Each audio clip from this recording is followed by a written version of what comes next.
Oke, jumpa lagi dengan saya Henry Daniel di Klinik Burung. Di sini saya akan menjawab pertanyaan teman-teman yang terkait hal-hal yang boleh dilakukan saat burung dilakukan gurah atau mengeluarkan lendirnya, supaya harapannya volume bisa keluar, suara lebih kristal, lebih sering keluar materi dan lain sebagainya.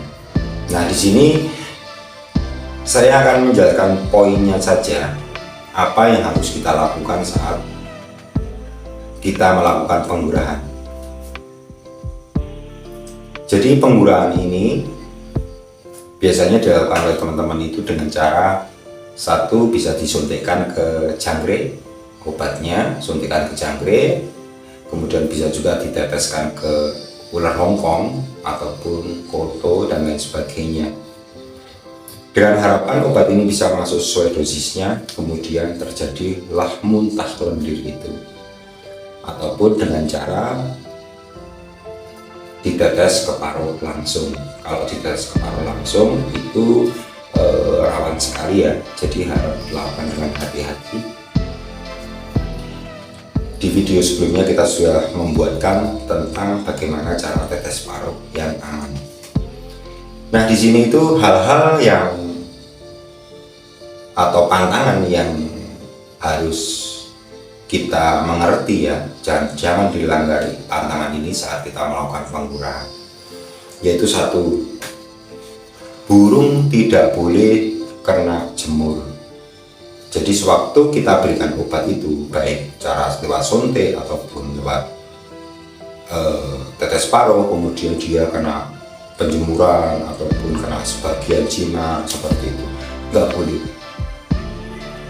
Karena apa? Karena saat burung itu kena sinar ataupun cuaca yang sangat panas, itu akan membuat burungnya akan gelisah. Nah, nanti saat dia itu mengeluarkan lendirnya, karena dia panik, burung itu panik, maka beresiko dia akan tersedak sama lendirnya sendiri.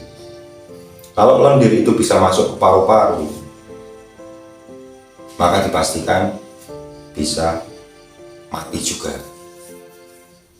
Nah, kemudian yang kedua, saat kita lakukan penggurahan, kita nggak boleh melihat burungnya.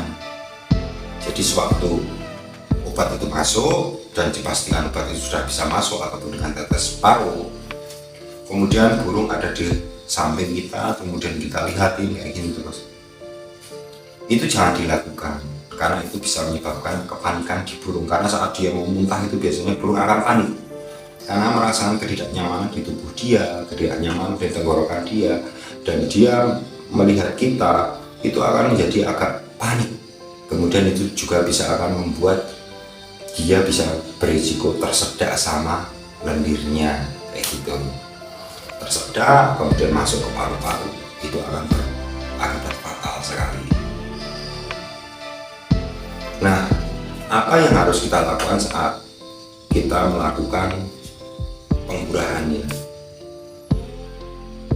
Yang harus kita lakukan setelah obat itu masuk atau dengan tetes paru langsung,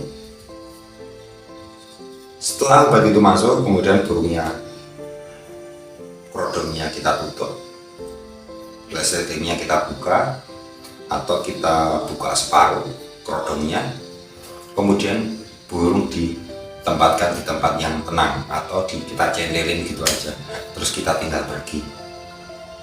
Nanti biasanya akan tidak berselang lama burung itu akan muntah. Biasanya ada yang 10 menit, ada yang 5 menit, ada yang setengah jam, ada yang 1 jam. Itu masing-masing burung berbeda. Jadi usahakan sebelum dia digurah kasih EF dulu yang kenyang, selang 1 jam atau setengah jam baru kita lakukan penggurahan. Misalkan kita kenyangi dulu pakai jangkrik. Nah, kita nanti metodenya obatnya kasih ke ular Hongkong. Biasanya kan kalau dilihat ular Hongkong dia akan makannya lahap. Ular Hongkongnya agak banyakin aja.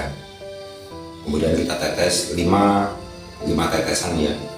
Kita aduk-aduk di ular Hongkong, udah kasihkan. Dan kalau dia dimakan, biasanya nanti dia akan muntah lagi ngomongnya.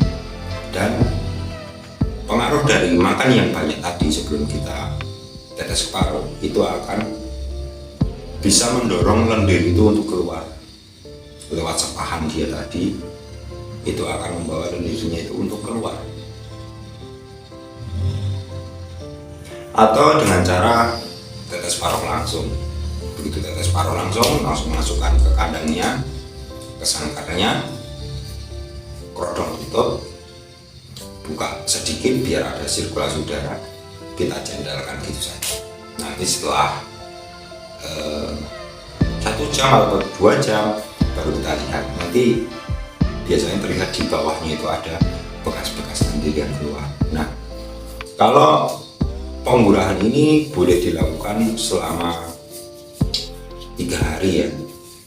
Mungkin di hari pertama lendirnya sudah keluar banyak, di hari kedua lendirnya sudah mulai sedikit, hari ketiga mungkin dia obat masuk tapi dia tidak muntah. Itu menandakan bahwa lendirnya itu akan sudah bersih gitu ya.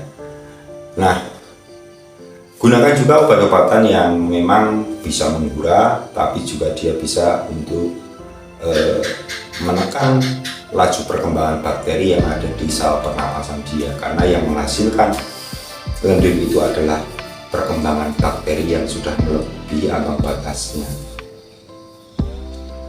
Diharapkan dengan antibiotik itu yang masuk, dia bisa menggurah dan mematikan bakteri itu. Tapi baiknya penggurahan untuk burung-burung yang memang sudah jalan lapangan ya, itu baiknya dilakukan 1 bulan sekali. Untuk apa?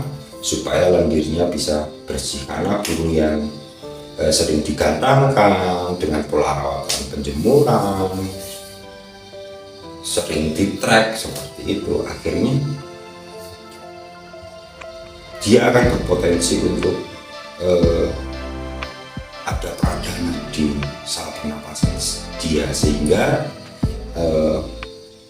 burung itu akan berlendir seperti itu. Nah, ini adalah teori ataupun analisa dari saya tentang hal-hal yang nggak boleh dilakukan saat kita melakukan gurah di burung.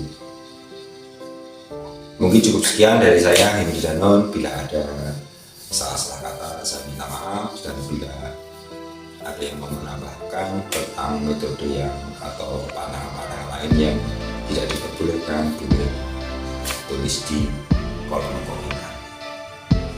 Dari saya terima kasih, jumpa lagi di lain kesempatan.